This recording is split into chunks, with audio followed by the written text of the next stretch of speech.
Hey everyone, Christian here, and this is the first vlog with my new phone. It's actually just another Galaxy S7 Edge. I went to Verizon Wireless instead of Sprint. So my old vlogs are on that phone and they won't let me upload to YouTube for some reason. So that's why I haven't gotten any vlogs uploaded lately. But someone had requested a vlog about Washingtonia robusta.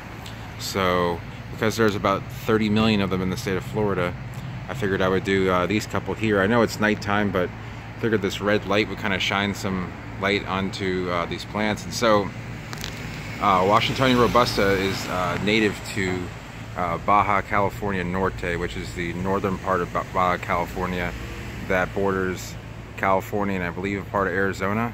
It's not that far away from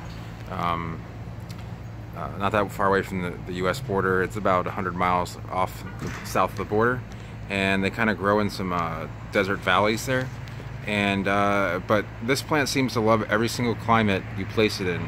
It can be tropical, subtropical, desert, Mediterranean, you name it. No rain, lots of rain. It loves it.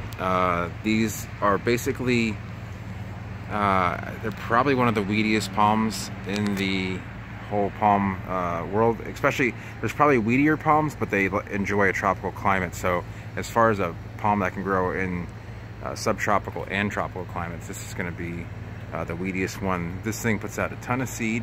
It has interfoliar inflorescences. You can see the edge of that one right there.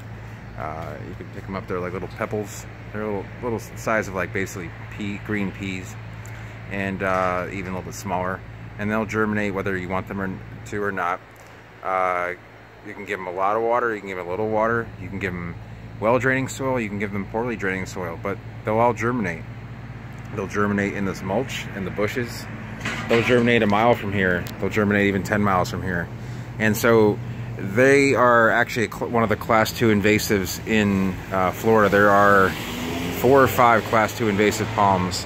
Washingtonia robusta, the Chinese fan palm, Libostona chinensis, queen palm, Cyagrus romanzaffiana, Phoenix reclinata, the Senegal date palm, and I might be missing one, can't think of it, but I believe those are the 4. So this one is probably the weediest of them all, although I have seen others growing in.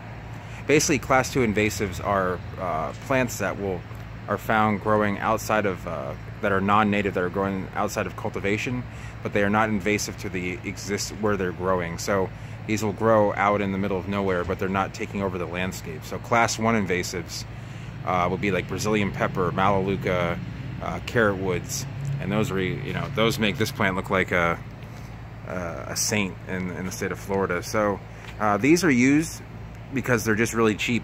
You can buy these wholesale for $5 a foot. So this whole plant, now given this doesn't take into effect transport costs, but so let's just say it's a 20-foot plant. This plant would only be $100. Even if it's say it's 25 feet, it's only $125.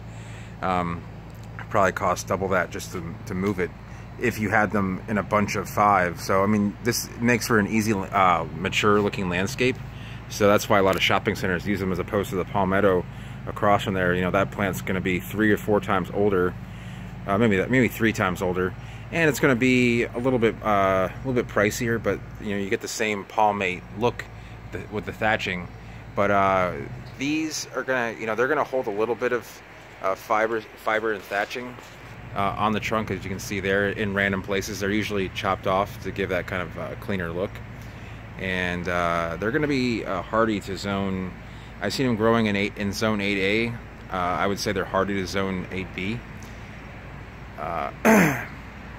I've seen, they'll grow all on the Gulf Coast, probably all the way up to Charleston on the Atlantic coast, and possibly further, possibly inland some. They'll take down to 15 degrees Fahrenheit, no problem. That would be what, -12 Celsius, something to that effect. So, and they're going to grow real fast. I will say this personally not a palm that I'm a fan of. If it were, I'm a fan of palms that either require conservation.